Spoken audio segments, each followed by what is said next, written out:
मेरे ससुराल में मेरे साथ बेशर्मी के सारे हदें पार हो चुकी थी। मेरा ससुर मुझ पर गंदी निगाहें जमा रखा था और मैं अपने बेडरूम में बिना दुपट्टे के रहती तो ये मुझे देखकर अपने होठों पर जबान फेरने लगता। मैं इसकी गंदी नजरों से तंग आ चुकी थी, क्योंकि इसकी आंखें मेरे जिस्म का सारा जायजा लेती थी। ये आंखों से ही मुझे छूने की कोशिश करता था। एक दिन तो मैं अपने किचन में खाना बनाने लगी थी, तभी अचानक से ये किचन में आ गया और दूध मांगने लगे और अपने होठों पर जबान फेरने लगे। मैं जल्दी से अपना दुपट्टा सही किया था। पता नहीं इनकी ये कौन सी बुरी आदत थी जो मुझे घूर कर अपने होठों पर जबान फेरने लगते थे। और मैं ये बात अपने शौहर को बताने लगी तो इसने मेरे जिस्म पर लाते घुंसे की बरसात कर दी। अब मैं समझ गई थी कि यहाँ पर तो पूरे जालिम लोग हैं। अब मैं खामोश ही रह गई थी, मेरी सुनने वाला भी कोई नहीं था। अब तो मेरे ससुर को और भी मुझ पर चांस मिल गया था। ये तो बड़े खुश थे। अब तो ससुर मुझे बहाने बहाने से छूने की भी कोशिश करते थे। एक दिन मेरे शौहर काम के सिलसिले में शहर से बाहर गए हुए थे और मेरी सास भी अपने रिश्तेदार के यहाँ गई हुई थी। अब घर में मैं और मेरे ससुर ही थे। मैं सारे घर का काम करके थक कर अपने कमरे में आराम कर रही थी कि तभी अचानक मेरे ससुर मेरे कमरे में आ गए और मुझसे दूध मांगने लगे। मैं घबरा गई थी क्योंकि घर में कोई भी नहीं था। अब मेरे ससुर शैतानी मुस्कुराहट अपने चेहरे पर सजाए मेरे करीब आने लगे और दूध मांगते मांगते वो मेरे दोनों।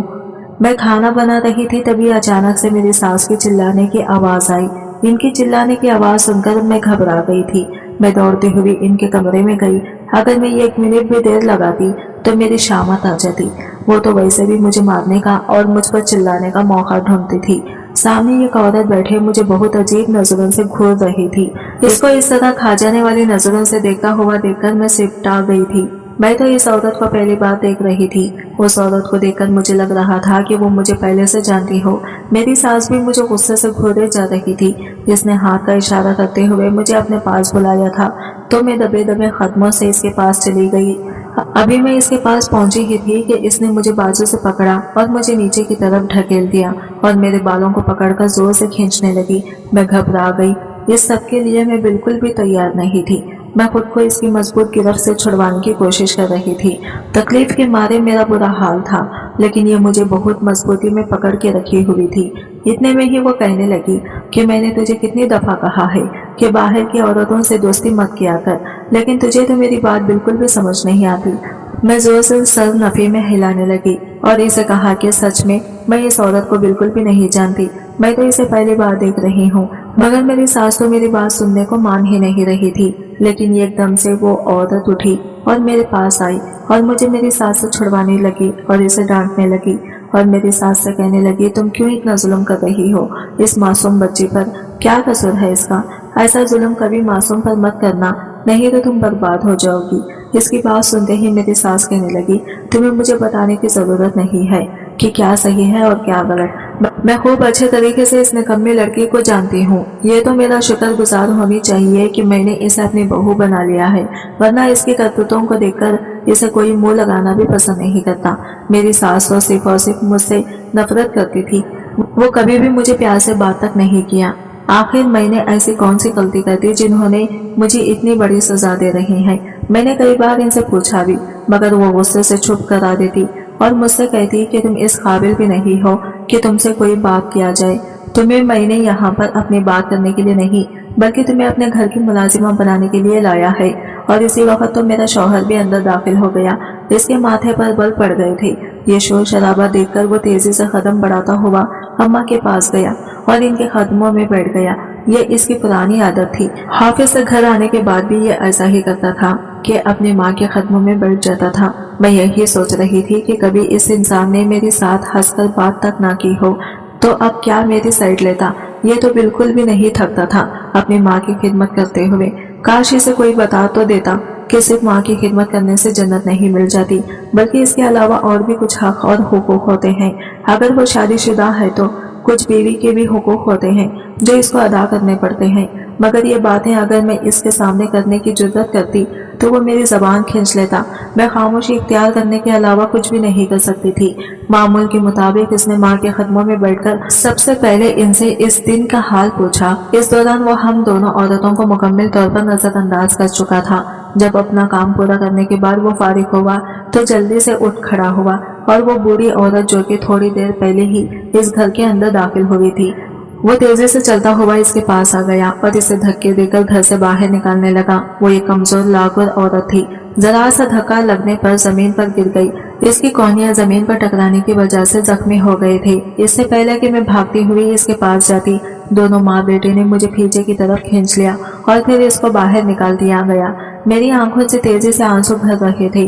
अपने साथ में हर तरह का जुल्म सितम बर्दाश्त कर सकती थी, लेकिन यूं ही एक मासूम औरत जिसने कोई कसूर ही नहीं किया था, जो तू यहाँ पर सिर्फ और सिर्फ मुझसे मिलने के लिए आई थी। अभी इसने अपना मुतालबा सामने रखा ही नहीं था कि ये दोनों गुस्से से बेकाबू हो गए थे। अचानक ही मेरी सास मेरे शौहर को कहने लगी, मैं तुझे पहले ही कहती थी कि ये चुप कर घर से बाहर निकल जाती है, मगर तू मेरी बात नहीं सुनता था। अभी इसने ये अनजान औरत के साथ मुरासिम कायम कर लिए हैं और हमें पता ही नहीं है। सोचो ये कितने मर्दों के साथ ताल्लुकात बना चुकी होगी। इसकी बात सुनकर मेरा दिल किया कि जमीन फटे और मैं इसमें समा जाऊं। इस कदर जिल्लत और इस कदर रुसवाई मैंने आज से पहले कभी भी नहीं सही थी। मैं जिस घर से होकर आई थी वहां पर साव पर मेरी बहुत इज्जत थी। सब लोग मुझसे बहुत मोहब्बत करते थे, मगर फिर एक ऐसा वाकया रोनुमा हो गया जिससे सब कुछ ही उलट गया। इसने मेरी कोई गलती दी नहीं थी, मगर इसके बावजूद मुझे सजा दी जा रही थी। शौहर ने दोबारा से मुझे बाजू से पकड़ा और मेरे चेहरे पर थप्पड़ों की बारिश शुरू कर दी। इसे तो जैसे मुझे मारने का मौका चाहिए था। अब तो मुझे भी इस चीज की इतनी आदत हो गई थी कि तकलीफ का एहसास ही नहीं होता था। यूँ लगता था जैसे मैं फतह की हो गई हूँ। जिस दिन पहली बार इसने मुझे थप्पड़ मारा था तब जिल्लत का एहसास ने अंदर तक मार दिया था, मगर अब यूँ महसूस होता था जैसे ये सारी मामूल की चीजें हैं और मेरी जिंदगी का हिस्सा है। अगर किसी दिन मुझे मारना पड़े तो तब मुझे जरूर हैरानगी होती थी। फिर वो मुझे खींचता हुआ कमरे के अंदर लेकर चला गया और बेल्ट निकालकर मुझे मारना शुरू कर दिया। बात सिर्फ इतनी सी थी कि ये अनजान औरत मुझसे मिलने के लिए आई थी। सास ने इस बात का बहुत बड़ा बतंगड़ बना लिया था और मुझ पर ना जाने क्या क्या इल्जाम लगा दिए थे। मेरा बेवकूफ शौहर, जिसे अपनी माँ के अलावा और कोई नजर ही नहीं आता था, इसने भी इन तमाम बातों पर यकीन कर लिया। मेरी हालत बहुत बुरी हो गई थी। मुझसे उठना मुहाल हो रहा था। मेरी जालिम सास ने इस चीज का बिल्कुल भी लिहाज नहीं किया और मुझे दोबारा से खींचकर किचन में लेकर गई और अजीब से अंदाज में मेरे चेहरे की तरफ देखते हुए कहने लगी, मैं सोच भी नहीं सकती थी कि कोई इंसान इस कदर ढीठ हो सकता है। अरे तेरे शौहर ने तुझे जितना मारा है और जितनी तुझे जहनी तकलीफ दी है, तुझे तो इस दुनिया से रुखसत हो जाना चाहिए था, मगर मजाल है जो तुम्हें जरा सा भी बुखार होता हो। अब मैं इसे क्या बताती कि मेरा जिस्म कितनी शदीद तकलीफ काट रहा है। मेरा दिल कर रहा है कि मेरी सांसें रुक जाए, क्योंकि ये तकलीफ मुझसे बर्दाश्त नहीं हो रही थी। इसके सामने मैं ये सारी बातें कहकर इसके दिल को खुश नहीं कर सकती थी, क्योंकि मैं जान गई थी कि ये लोग मेरे मुखल्लिस नहीं है, बल्कि इनका शुमार ऐसे इंसानों में होता है जो कि अपनों को नुकसान पहुंचाकर खुशी महसूस करते हैं, और इसी वजह से मैं इन्हें किसी भी किस्म की कोई खुशी नहीं देना चाहती थी। और फिर जिस्म और रूह की तकलीफ के साथ मैंने दोबारा से खड़े होकर खाना बनाया था। मेरी आंखों से तेजी से आंसू बह रहे थे। मैं अपने माजी के बारे में सोच रही थी।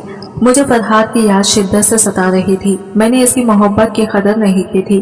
काश मैं इस वक्त इसका हाथ थाम लेती, काश मैं इसे अपनी जिंदगी में शामिल कर लेती, तो आज के दिन मुझे ये जिल्लत और ये तकलीफ ना काटनी पड़ती। इसमें कहीं ना कहीं इस इंसान का भी हाथ था। इसने भी तो मुझे इस वक्त छोड़ दिया था जब मुझे इसकी सबसे ज्यादा जरूरत थी, मगर फिर मैंने इसे किस्मत का लिखा समझकर कबूल कर लिया। मैं किस्मत से लड़ झगड़ नहीं सकती थी और ना ही अपना नसीब तब्दील कर सकती थी। मैं सिर्फ और सिर्फ अपने रब से दुआ कर सकती थी, जो मैं हर रोज ही करती थी। मगर कहते हैं ना, कोई कुछ लोग सारी उम्र गफलत में गुजार देते हैं, शायद इन्हें आखिर में जाकर हिदायत मिलती है, या फिर कुछ लोगों को हिदायत मिलती ही नहीं है। मुझे लगता था कि मेरे शौहर का शुमार भी ऐसे लोगों में ही होता है। मौकों का कोई मसला नहीं था। इसे बहुत से मौके मिले थे जिसमें अगर वो चाहता तो अपने आप को तब्दील कर लेता, अपने रब से माफी मांग लेता, दोबारा से दीन की तरफ लौट जाता, मगर इसने अपने दिल को पत्थर का बना लिया था। यूँ लग रहा था जैसे इसका ज़मीर मुर्दा हो गया है, इसका दिल सियाह पड़ गया है, जहाँ पर अब नेकी असर नहीं करती और ना ही नरम रवैया इसके इस सख्त दिल को तब्दील कर सकता है। वो दिन मुझे बहुत अच्छे तरीके से याद है। मेरी FSC का रिजल्ट निकला था मैं बहुत ज़्यादा खुश थी। पूरे ज़िले में मैंने टॉप किया था। अब्बा जान शुरू से ही मुझे आला तालीम दिलवाना चाहते थे। इनका दिल करता था कि मैं एक बड़े अहदे पर जाऊं और इनका नाम रोशन करूं, लेकिन मेरी माँ को ये सब कुछ पसंद नहीं था। मैं नहीं जानती थी कि इसकी वजह क्या है। जब भी मैं किताबें लेकर बैठती थी तो वो गुस्सा करती थी, कभी कभार तो देती तो वो मेरे पास आ जाती थी और किताबें उठाकर साइड पर फेंक देती थी। ये देखकर मुझे बहुत अफसोस होता था। मेरी माँ इल्म की कदर नहीं करती थी और ये बात मुझे तकलीफ पहुंचाती थी। मैंने 2-3 बार अम्मा को समझाने की कोशिश की तो उन्होंने मुझे साफ साफ कह दिया कि अगर तुमने 2 जमातें पढ़ ली हैं तो खुद को उस्तानी ना समझ लो। मैंने एक लंबी जिंदगी गुजारी है और मैं अच्छे तरीके से जानती हूँ क्या ठीक है और क्या गलत है। तुम्हें मुझे कुछ भी बताने की जरूरत नहीं है। जहाँ तक मेरे भाई का सवाल था तो वो तो मुझसे मुकम्मल तौर पर ही बेखबर था। इसने अपनी अलग से दुनिया बनाई हुई थी। शहर में अपनी बीवी के साथ रहता था, ना तो पैसे भेजता था और ना ही कोई खबर लेता था। इसकी बीवी ने इसे मुकम्मल तौर पर अपना कंट्रोल में किया हुआ था। जहाँ तक कि इसने मुझे मुबारकबाद भी नहीं दी थी। अम्मा ने तो कह दिया था कि मेरा इसके साथ कोई ताल्लुक नहीं है, मगर इसे इससे भी कोई फर्क नहीं पड़ रहा था। जब मेरे UPSC का रिजल्ट आया था तो अब्बा ने पूरे मोहल्ले में मिठाई बांटी थी, लेकिन अम्मा इसके भी खिलाफ थी। जब शाम को अब्बा घर वापस आए तो वो अपना सर दोनों हाथों में गिराकर बैठी हुई थी। जल्दी से उठकर अम्मा के पास गई और चिल्लाते हुए कहने लगे, मैंने आपको कहा भी था कि किसी को भी इसकी खबर नहीं होनी चाहिए, मगर मजाल है जो कभी अब मेरी बात मान ले। मैं और अब्बा दोनों ही हैरान थे कि आखिर अम्मा को क्या हो गया है, क्यों वो इस तरह की खबर सबसे छुपाना चाहती हैं। ये तो इनके लिए फख्र का मुकाम होना चाहिए था, लेकिन थोड़े ही अरसे के बाद हम दोनों के सामने ये राज अभी आश्कार हो गया। दरअसल हमारे गांव का जो चौधरी था वो एक बहुत ही अमीर इंसान था, जिसने पूरे गांव पर ही अपना रोब और दबदबा जमाया हुआ था। इसने गांव में सिर्फ और सिर्फ चंद काम करवाए थे, मगर वो यूं जाहिर करता था जैसे वो सब लोगों पर ही हुक्मरानी करता है। मुझे इससे शदीद नफरत का एहसास होता था। मैं अक्सर ही इस बात का इजहार करती थी तो अम्मा अब्बा मुझे डांट कर खामोश करवा देते थे। अम्मा तो बहुत ज्यादा खौफजदा हो जाती थी और मुझे कहती थी कि मैं सोच भी नहीं सकती कि तुम इस कदर बेवकूफ़ी लड़की हो सकती हो। दीवारों की भी कान होते हैं और यूं तुम छत पर खड़ी होकर इसकी बुराइयां करती हो। अगर मोहल्ले के किसी आदमी ने तुम्हारी जाकर शिकायत लगा दी तो वो हमें यहाँ से बेदखल कर देगा। अम्मा की बात सुनकर मैं चिढ़ जाती थी और इन्हें कहती थी कि ये जमीन इसकी नहीं बल्कि हमारी अपनी है और वो हमें यहाँ से नहीं निकाल सकता। जब चौधरी को इस बात का पता चला कि मैंने पूरे जिले में टॉप किया है तो वो अगले ही दिन हमारे घर में चला आया। इसे देखकर माँ बहुत ज्यादा खौफजदा हो गई। वो मुझे लेकर कमरे में चली गई और मुझे सख्ती से मना किया, चाहे कुछ भी हो जाए तुमने कमरे से बाहर नहीं निकलना। यहाँ तक कि तुम्हारा अब्बा भी तुम्हें बुलाने के लिए आ जाए तो तुमने साफ साफ इनकार कर देना है और कहना है कि मेरी तबीयत खराब है। अम्मा का पूरा वजूद खौफ की वजह से कांप रहा था। इनकी हालत देखकर मुझे भी फिक्र हो रही थी। मैंने इन्हें कहा कि आखिर ऐसा क्या हो गया है जो आप इतने ज्यादा डर गई हैं। उन्होंने मेरी बाजू जोर से पकड़ी और इसे दबोचते हुए कहा कि क्योंकि जो इंसान इस वक्त हमारे घर में आया है वो इंसानियत के जज्बे से मुकम्मल तौर पर आती है, बल्कि वो इंसान कहलाने के लायक ही नहीं है। थोड़ी ही देर के बाद जब अब्बा कमरे के अंदर दाखिल हुए और मुझे अपने साथ चलने के लिए कहा तो मैंने अम्मा के कहने के मुताबिक फौरन इनकार कर दिया। अब्बा के माथे पर बल पड़ गया और वो कहने लगा, तुम्हें अंदाजा भी है कि कौन मिलने के लिए आया है और तुम इस तरह से नखरे दिखा रही हो। आज से पहले मैंने भी इन्हें इस तरह से गुस्से में नहीं देखा था। ना जाने वो इस इंसान की इतनी इज्जत क्यों करते थे। मैंने अब्बा से आजिज़ाना अंदाज में कहा कि मैं नखरे नहीं दिखा रही बल्कि सच कह रही हूँ, मेरी तबीयत वाकई ठीक नहीं है। मैं बहाने करने लगी मगर उन्होंने मेरी एक भी बात नहीं सुनी और फिर मैं ना चाहते हुए भी इनके साथ बाहर निकल गई। वो इस वक्त हमारे घर की बैठक में मौजूद था। अम्मा ने जब मुझे देखा तो उन्होंने अपना सर दोनों हाथों में गिरा दिया। सामने बैठा वो इंसान बहुत गौर से मेरे चेहरे की तरफ देख रहा था। मुझे इससे घिन महसूस हो रही थी। इसके देखने का अंदाजा मुझे शक में मुब्तला कर रहा था और अब मुझे अंदाजा हो रहा था कि अम्मा क्यों मुझे इससे मिलने से मना कर रही थी। वो जल्दी से उठा और छोटे छोटे कदम उठाता हुआ मेरे पास आया। वो इंसान अपनी उम्र का भी लिहाज नहीं कर रहा था। वो मेरे बाप की डबल उम्र का था, मगर इसके बावजूद भी इसकी धड़क खत्म होने का नाम ही नहीं ले रही थी। सबसे पहले इसने मेरी तारीफ की और फिर कहा कि कल तुम हवेली आ जाना, तुम्हें इनाम दिया जाएगा। मुझे यकीन है कि वह इनाम पाकर तुम बहुत खुश हो जाओगी। अब्बा एकदम ही परजोश हो गए और इसका शुक्रिया अदा करने लगे, ये सोचे बगैर ही कि जिस इनाम की वो बात कर रहा है वो मेरे लिए जिल्लत से कम नहीं है। मैंने इसके सामने तो कुछ भी नहीं कहा। अम्मा भी खामोश रही। जब वो इस घर से बाहर निकल कर गया तो वो तेजी से अब्बा की तरफ मुतवज्जा हुए और इन्हें डांटते हुए कहने लगे कि आपने सोच भी कैसे लिया है कि मैं अपने बेटे को इस हवेली में जाने दूंगी। आपने सुना नहीं है कि वहाँ पर किस तरह की वाक़ियात हरकतें की जाती हैं। इससे पहले कि अम्मा मजीद कुछ कहती, अब्बा ने हाथ उठाकर इन्हें खामोश रहने का इशारा किया। उन्होंने डांटते हुए कहा, मुझे समझ नहीं आती कि तुम्हारा दिमाग मैं किस तरह से सीधा करूं। तो तुमने इसमें खुन्नास बड़ा हुआ है। अरे तुम इन लोगों की बातों पर यकीन करती हो जो हमारी चौधरी से नफरत करते हैं। मैं इस इंसान को बहुत अच्छे तरीके से जानता हूँ। ये इंसान गरीबों के साथ बहुत अच्छे तरीके से पेश आता है। अगर इसने हमारी बेटी को इनाम देने की बात की है तो इसका ये मतलब नहीं कि तुम इस पर शक करना शुरू कर दो। साफ जाहिर हो रहा है कि वो हमारी बेटी की कामयाबी से खुश हुआ है। मैं तो शुक्र अदा कर रहा हूँ कि मैंने पूरे गांव में जाकर ये खबर फैला दी थी। अब्बा को काफी दिनों से पैसों की जरूरत थी। वो नया बीज लाना चाहते थे मगर पैसे नहीं थे और ना ही बंदोबस्त हो रहा था।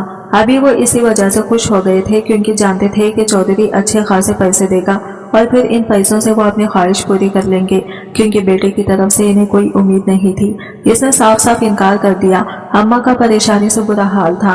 रात के वक्त अचानक मेरी आंख खुली तो मैंने देखा कि वो बेचैनी से सहन में टहल रही थी। जब मैं इनके पास गई तो उन्होंने मेरा बाजू जोर से पकड़ लिया और कहने लगी, तुम मेरा मशवरा मानो, कल सुबह ही यहाँ से अपनी खाला के घर के लिए निकल जाओ क्योंकि मैं नहीं चाहती कि तुम इस हवेली के आसपास भी जाओ। तुम्हें नहीं पता कि मैंने किस तरह के वाकयात सुन रखे हैं। अरे मेरी अपनी एक दोस्त की बेटी थी, इसके साथ भी इस जालिम इंसान ने बहुत बुरा किया। वो पागल हो गई है। इतनी खूबसूरत बच्ची को इसने तबाह व बर्बाद करके रख दिया। यह कहकर अम्मी फुट फुट कर रोने लगी। अब मुझे समझ रही थी कि क्यों अम्मी मुझे कॉलेज जाने से मना करती थी, क्यों वो मुझे घर पर रुके रहने का कहती थी। इसकी वजह यह थी क्योंकि ये इस गांव में रहने वाले अमीर लोगों से घबराती थी। वो जानती थी कि ये लोग अपने सीने में पत्थर लिए बैठे हुए हैं और इन्हें किसी का भी एहसास नहीं है। गरीबों को तो ये नोच खाते हैं। मैंने इन्हें कहा था कि आपको फिक्रमंद होने की जरूरत नहीं है। मैं अपनी हिफाजत करना जानती हूँ। मैं अपने साथ कुछ भी गलत नहीं होने दूंगी और अगर मुझे कुछ भी ऐसा वैसा होने का शक भी हो गया तो मैं तेजी से वहां से निकल आऊंगी, लेकिन कभी भी अपने आप को एक ऐसे इंसान के हवाले नहीं करूंगी जो सिर्फ और सिर्फ दूसरों को नोचना जानता है। मैंने अम्मा को हर तरह से तसल्ली दे दी थी, जबकि अंदर से मैं खुद भी बहुत ज्यादा डरी हुई थी। अगले दिन मैं इस हवेली में पहुंच गई। नौकरानी ने मुझे बाहर इंतजार करने के लिए कहा था। अचानक ही मुझे एक लड़के की चीखों की आवाज सुनाई दी। मैं घबरा गई। वो नौकरानी भी जल्दी से बैठक में आ गई। मैंने सवालिया नजरों से जब इसके चेहरे की तरफ देखा तो इसके लबों पर एक बहुत प्यारी मुस्कुराहट फैली। इसने हंसते हुए कहा कि ये तो कुछ भी नहीं है, तो तुम्हें तो इसके अलावा और भी बहुत सारी चीजें देखने और सुनने को मिलेंगी चूंकि तुम इस हवेली में कदम रख चुकी हो। तो अब इसका मतलब ये है कि तुम हम में से ही हो। तुम्हारे साथ भी बहुत जल्द वो सब कुछ होगा जो इस लड़की के साथ हो रहा है। इसकी बात सुनकर मुझे लगा कि मेरे कदमों के नीचे से जमीन निकल गई है। मैं जोर जोर से नफी में सर हिलाने लगी। मैंने इसे कहा कि तुम ये किस तरह की बातें कर रही हो। इसने कोई जवाब नहीं दिया और बाहर निकल गई, लेकिन जाने से पहले वो ये कहना नहीं भूली थी कि यहाँ पर बैठो और इन आवाजों को एंजॉय करो। तुम्हें बहुत खुशी होगी। जिस कमरे से वो आवाजें सुनाई दे रही थी मैं जल्दी से वहां पर चली गई। दरवाजा पहले से ही खुला हुआ था। यकीनन इस इंसान को किसी का भी डर नहीं था। मैं जल्दी से इस कमरे के अंदर दाखिल हुई। देखा तो एक लड़की थी जो दीवार से चीख कर खड़ी थी और ऊंची ऊंची आवाज में चिल्ला रही थी। वो जालिम इंसान करीब ही खड़ा था और कैमरा सेट कर रहा था। मैं नहीं जानती थी कि यहाँ पर क्या होने वाला है, मगर मुझे इतना पता था कि जो कुछ भी होगा वो ठीक नहीं होगा। मैं मोहतात अंदाज में चलती हुई आगे आ गई। एक बहुत बड़ा डंडा मुझे दिखाई दिया जिसे मैंने मजबूती से पकड़ लिया और इसके सर पर जोर जोर से मारने लगी जब तक कि वो बेहोश नहीं हो गया। तब तक मैंने इसे मारना नहीं छोड़ा था। वो लड़की डरी सहमी हुई थी। इसका हुलिया देखकर और इसका अंदाज देखकर लग रहा था जैसे वो शहर से आई हो। मैं तेजी से चलती हुई इसके पास गई तो वो भागी मेरे गले लग गई और मुझसे मदद तलब करने लगी। मैंने इसे कहा कि तुम्हें फिक्रमंद होने की जरूरत नहीं है और फिर इसे लेकर मैं बहुत मोहतात अंदाज में हवेली से बाहर निकल गई। हैरत की बात यह थी कि यहाँ पर सिक्योरिटी का ज्यादा सिस्टम नहीं था।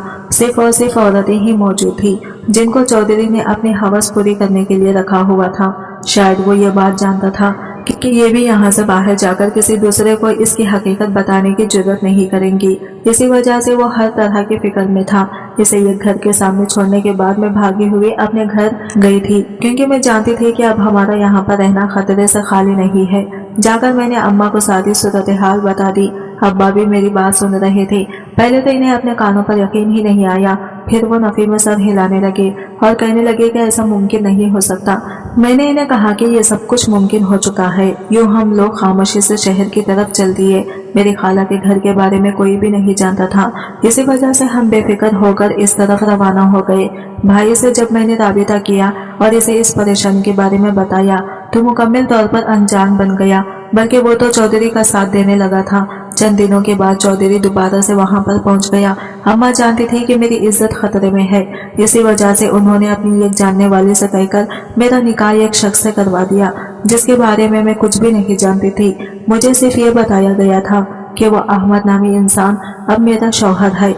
मुझे इसकी खिदमत करनी है और अपने सारी जिंदगी इसकी मर्जी के मुताबिक गुजारनी है। मुझे बिल्कुल भी अंदाजा नहीं था कि मैं किस कदर जालिम लोगों में फंसने जा रही हूँ, जिसके अंदर ज़मीर नाम की चीज ही नहीं है। शादी के एक हफ्ते के अंदर अंदर ही उन्होंने मेरी हालत बहुत बुरी कर दी थी। मुझसे सारे घर के काम करवाते थे।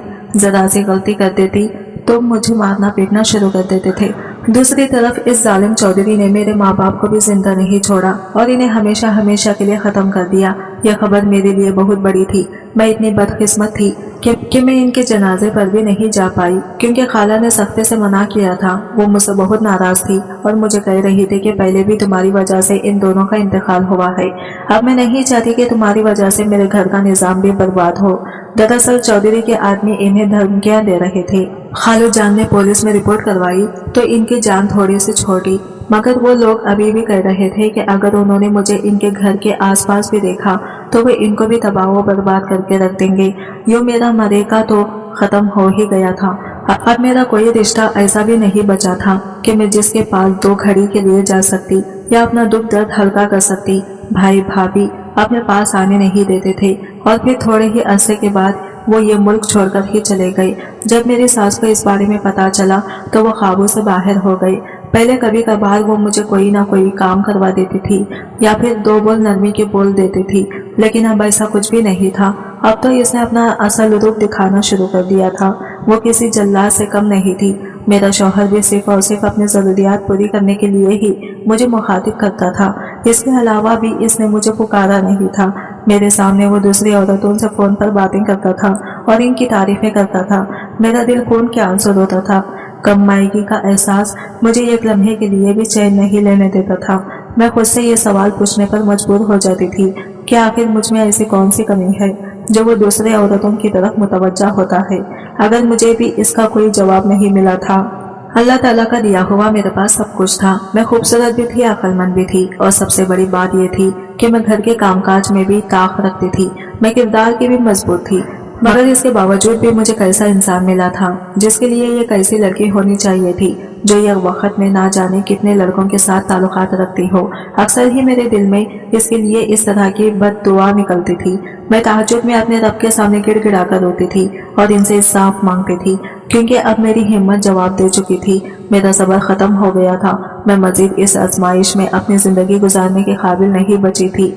ज़हनी सुकून था जो तबाह हो चुका था। खानदान में से कोई वजह नहीं थी और जो लोग मेरे पास मौजूद थे इन्हें मेरी कदर नहीं थी। सबसे बड़ा सितम तो ये था कि ये लोग मुझे मोहल्ले के भी किसी आदमी या किसी भी औरत के साथ किसी किस्म का कोई ताल्लुक रखने की इजाजत नहीं देते थे। अगर मैं गलती से किसी औरत से बात कर देती थी तो मेरी शामत आ जाती थी। सास मुझे पीटना शुरू कर देती थी और शौहर का भी रवैया ऐसा ही होता था। पिछले कुछ दिनों से मैं एक घर में अजीब और गरीब चीज महसूस कर रही थी। वो ये थी कि मेरी सास अब एक कमरे में जाकर बंद हो जाती थी और ना जाने कितनी देर के बाद बाहर निकलती थी। जब तक वो कमरे के अंदर रहती थी तब तक अंदर से अजीब और गरीब आवाज में आती रहती थी, जिनसे मुझे बहुत खौफ महसूस होता था। एक दिन डरते डरते अपने सास से इस बारे में पूछने की कोशिश की तो वो भी परेशान हो गई और मुझसे बेचैनी से पूछने लगी, क्या तुम्हें वो आवाजें साफ साफ सुनाई देती हैं? मैंने जोरों शोर से हाँ में सर हिला दिया। इनके चेहरे पर एक साया लहराया था। वो बेचैनी से चेहरे पर हाथ फेरने लगी। यूं लग रहा था जैसे इसका अपने चेहरे पर कोई पोल खुल गया हो। मैंने इनसे पूछा क्या हुआ है। कोई परेशानी की बात है? तो मेरी बात इनका उन्होंने तेजी से नफी में सर हिलाया और कहा, नहीं ऐसी कोई बात नहीं है, तुम्हारे लिए बेहतर यही है कि तुम अपने काम से काम रखो, मेरे मामलात में दखल अंदाजी ना किया करो। यह कहकर इनका लहजा दोबारा से तब्दील हो गया और 1 मिनट के अंदर अंदर उन्होंने मुझे 2 कौड़ी का कर दिया। मैं भी खामोश हो गई, जानती थी कि बहस का कोई फायदा नहीं है, क्योंकि यह औरत मेरी बात सुनने के लिए तैयार ही नहीं होगी। इन दिनों रोज रात को घर में कुछ लोग आते थे जो मेरी सास के कमरे में चले जाते थे। शौहर भी इनके साथ ही मौजूद होता था। ना जाने वो अंदर क्या करते थे, मुझे कुछ भी पता नहीं था। मैं तो अपनी जिंदगी के बदलते हुए हालात देखकर हैरान हो रही थी। हर रोज ही कुछ ना कुछ नया देखने को मिलता था। वो औरत जिसको इन्होंने धक्के देकर घर से बाहर निकाला था, वो दोबारा से एक दिन मेरे घर आ गई तो इस दिन खुशकिस्मती ये थी कि सास मौजूद नहीं थी। मैं इसे देखकर बेचैन हो गई, क्योंकि इसको लेकर हजारों तरह के सवालात मेरे ज़हन में जन्म ले चुके थे। मैं दिल ही दिल में यही सोच रही थी कि हो सकता है ये मेरी कोई रिश्तेदार हो। अगर ऐसा हो जाता तो मेरी जिंदगी संवर जाती। मैं जरूर इसे मदद तलब करती और इस जहन्नम से निकल जाती, क्योंकि मैं इस वक्त तक अपने शौहर को नहीं छोड़ सकती थी जब तक कि मुझे कोई महफूज ठिकाना नहीं मिल जाता। मैं इस दुनिया को बहुत अच्छे तरीके से पहचान गई थी। जगह जगह पर भेड़िए मौजूद थे। शौहर बिलाशबा एक वहशी दरिंदा था, लेकिन इसके बावजूद इसके घर में मेरी इज्जत महफूज थी। अगर यहाँ से 2 कदम बाहर निकालती तो ना जाने कितने हाथ मेरी तरफ बढ़ते और कितनी नजरें मेरी तरफ उठती। वो सारी चीजें मैं बर्दाश्त नहीं कर सकती थी। इसी वजह से मुझे सोच समझकर कदम उठाना था और एक अच्छे मौके का इंतजार करना था। वो औरत जल्दी से घर के अंदर दाखिल हुई और मेरे हाथ पकड़कर फूट फूट कर रोने लगी। इसे इस तरह से रोता देखकर मैं परेशान हो गई। मैंने इनसे पूछा कि क्या हो गया है, अब इस तरह क्यों रो रही हैं? मुझे अपनी फिक्र होने लगी थी, कहीं मुझसे तो कोई ऐसी गलती नहीं होगी जिसके बारे में मुझे पता नहीं है और मैंने जाने अनजाने में एक औरत का दिल दुखाया है। दूसरों का दिल दुखाने से मुझे बहुत खौफ महसूस होता था। मैं लोगों की बददुआओं से डरती थी और जानती थी कि किसी की एक आह आपकी जिंदगी बर्बाद करने का हुक्म रखती है। इसने जोरों शोर से नफी में सर हिलाया और बोली, नहीं तुमसे कोई गलती नहीं हुई, बल्कि तुम तो मेरी प्यारी बच्ची हो जिसने मुझ पर एक बहुत बड़ा एहसान किया है। मुझे समझ नहीं आ रही कि मैं कैसे तुम्हारे इस एहसान का बदला चुका हूँ। यह कहकर इसने मुझे गले से लगा लिया और दोबारा से रोने लगी। ना वो खामोश हो रही थी और ना ही मुझे कोई बात खुलकर बता रही थी। तजस्सुस के मारे मेरी हालत बुरी हो गई थी। दूसरी तरफ मुझे ये भी खौफ था कि कहीं मेरा शौहर या सास घर के अंदर दाखिल ना हो जाए। एकदम ही इसकी तबीयत खराब होने लगी। वो गहरे गहरे सांस लेने लगी। मुझे शिद्दत से कुछ गलत होने का एहसास हुआ। मैंने इसका हाथ पकड़ा और इसे तेजी से घर के अंदर लेकर चली गई, लेकिन ये सब काफी नहीं था। इसकी हालत बहुत ज्यादा बिगड़ चुकी थी। इसे हॉस्पिटल लेकर जाने की नौबत आ गई थी। मुझे लग रहा था कि अगर इसे थोड़ी देर तक हॉस्पिटल ना पहुंचाया गया और इसे सांस ना दी गई तो ये इस दुनिया से खोज कर जाएगी, और अगर वो मेरे घर में फौत हो जाती तो मुझ पर भी इल्जाम लग सकता था। मैंने जल्दी से कॉल करके एम्बुलेंस मंगवा ली और फिर इसके साथ ही मजबूरन हॉस्पिटल चली गई। तकरीबन 2 घंटों के बाद इसकी हालत संभल गई थी, मगर वो दवाइयों के ज़ेरे असर थी और बेहोश थी। मुझे अब शिद्दत से खौफ महसूस हो रहा था और अपनी सास का ख्याल सताया जा रहा था। ना जाने वो मेरे साथ क्या सलूक रखेगी। मैं बेचैनी से वहां पर टहल रही थी कि अचानक ही मुझे अपने नाम की पुकार सुनाई दी। मैंने गर्दन फेर कर देखा तो वहां पर एक बहुत ही खूबसूरत नौजवान लड़का खड़ा था। इससे पहले मैंने इतना परकशिश नौजवान अपनी सारी जिंदगी में नहीं देखा था। वो मुस्कुराती हुई नजरों से मुझे देखे जा रहा था। मोहतरमा, आप कौन है? मैंने इससे पूछा तो वो छोटे छोटे कदम उठाता हुआ मेरे पास आ गया और मुझे कहने लगा कि हम आपके बहुत बड़े एहसानमंद हैं। समझ नहीं आ रही कि आपका यह एहसान कैसे चुकाएं। पहले वो औरत और अब ये इंसान, ना जाने ये कौन से लोग थे जो यूं मेरी जिंदगी में अचानक नाजिल हो गए थे। ना तो मैं इन्हें जानती थी और ना ही कभी अपने घर वालों से इनके बारे में कुछ सुना था। मेरे माथे पर बल पड़ गई, क्योंकि मुझे लगा था कि शायद वो इसी तरह ही कोई लोकल आदमी है जो मुझसे फ्लर्ट करने के लिए आ गया है। जब मैंने इसे डांटा तो वो कानों को हाथ लगाकर कहने लगा, तौबा तौबा, आप मुझे गलत इंसान समझ रही हैं। मैं ऐसा वैसा लड़का बिल्कुल भी नहीं हूँ, बल्कि मैं तो इस एहसान की बात कर रहा हूँ जो आपने मेरी माँ को हॉस्पिटल पहुँचाकर मुझ पर किया है। मैंने ये गहरी सांस ली तो यकीनन अंदर जो औरत मौजूद थी वो इसकी माँ थी। मैंने इसे पूछा कि वो 2-3 बार मुझसे मिलने की कोशिश कर चुकी हैं। कि आप जानते हैं कि वो मुझसे क्या बात करना चाहती है। हर बार ही वो मुझे कुछ ना कुछ बताने की कोशिश करती है, लेकिन मामलात खराब हो जाते हैं और बात अधूरी रह जाती है। अभी भी वो अंदर बेहोशी है। मैंने अब बात मुकम्मल नहीं की थी कि इसने मेरी बात काट दी और कहने लगा, जब वो होश में आ जाएगी तब वो खुद ही आपको बता देगी। मैं इस बारे में कुछ भी नहीं जानता। मैंने सोचा कि ना जाने इसे होश में आने में कितनी देर लगेगी। मेरा काम था इसे हॉस्पिटल तक पहुंचाना, जो मैंने कर दिया था। अब मुझे वापसी की फिक्र सता रही थी। इस इंसान ने मुझे मोहल्ले से थोड़े ही फासले पर ड्रॉप कर दिया। इसे मैंने ही यहाँ पर गाड़ी रोकने के लिए कहा था। खुदा का शुक्र था कि अभी तक वो दोनों घर वापस नहीं आए थे। ना जाने वो कहाँ पर चले गए थे। इनकी भी हरकतें मशकूक थी, मगर अब मुझे इनसे फर्क नहीं पड़ता था। मैं बेचैनी से सहन में ही बैठी हुई थी और भी इस औरत के बारे में सोच रही थी कि अचानक ही दरवाजे पर दस्तक हो गई। मैंने जल्दी से जाकर दरवाजा खोला। मुझे लगा कि सास वापस आ गई होगी, लेकिन वहाँ पर एक फकीरनी खड़ी थी। इसकी हालत बहुत बुरी थी। वो बहुत भूखी लग रही थी और लड़खड़ाकर चल रही थी। मुझे अपने घर की तरफ से इजाजत नहीं थी कि मैं फकीरनियों के लिए दरवाजा खोलूं। मेरी सास इन लोगों को बिल्कुल भी पसंद नहीं करती थी और अपनी सास की यह आदत मुझे पसंद नहीं थी। एक लम्हे के लिए मेरे दिल में आया कि मैं दरवाजा बंद कर देती हूँ, लेकिन फिर दूसरे ही लम्हे मुझे इस पर तरस आ गया।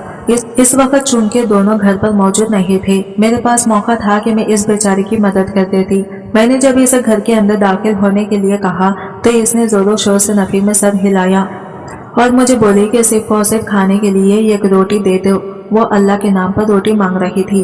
मैं जल्दी से अंदर गई और इसके लिए रोटी लेकर आ गई। इसने सबसे पहले शुक्र अदा किया और फिर बोली कि जिस अल्लाह के नाम पर तुमने मुझे रोटी दी है, वो अल्लाह ताला तुम्हारी जरूर मदद करेगा। मैंने बेसाख्ता आमीन कहा। मैंने इसे कहा कि मेरी जिंदगी में बहुत सी मुश्किलात हैं, दुआ करें कि ये मुश्किलें खत्म हो जाएं। मैं एक दलदल में फंसी हुई हूँ, बस किसी तरह इस दलदल से निकल जाओ। मेरी बात सुनकर वो मुस्कुरा दी और कहने लगी, तुम इस दलदल से निकल चुकी हो। अब इन लोगों का वक्त खत्म हो गया है, अब तुम्हारा वक्त शुरू हो गया। अल्लाह ताला तुम्हारी जरूर मदद करेगा। ये कहते कहते वो वहां से चली गई। मेरे दिल को भी एकदम ही सुकून मिला था। अपने दिल की बदलती हुई कैफियत देखकर मैं खुद ब खुद हैरान हो गई थी।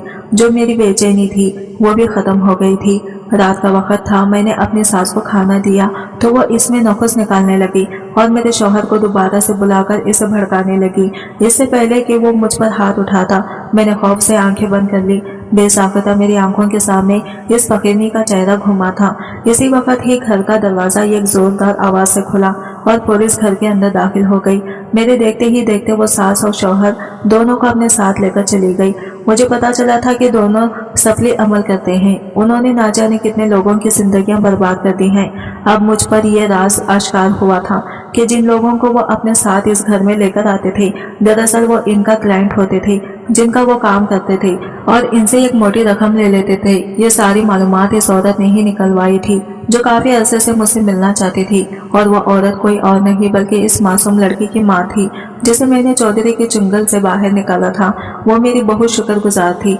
इसने बड़ी मुश्किल तक मुझ तक रसाई हासिल की थी।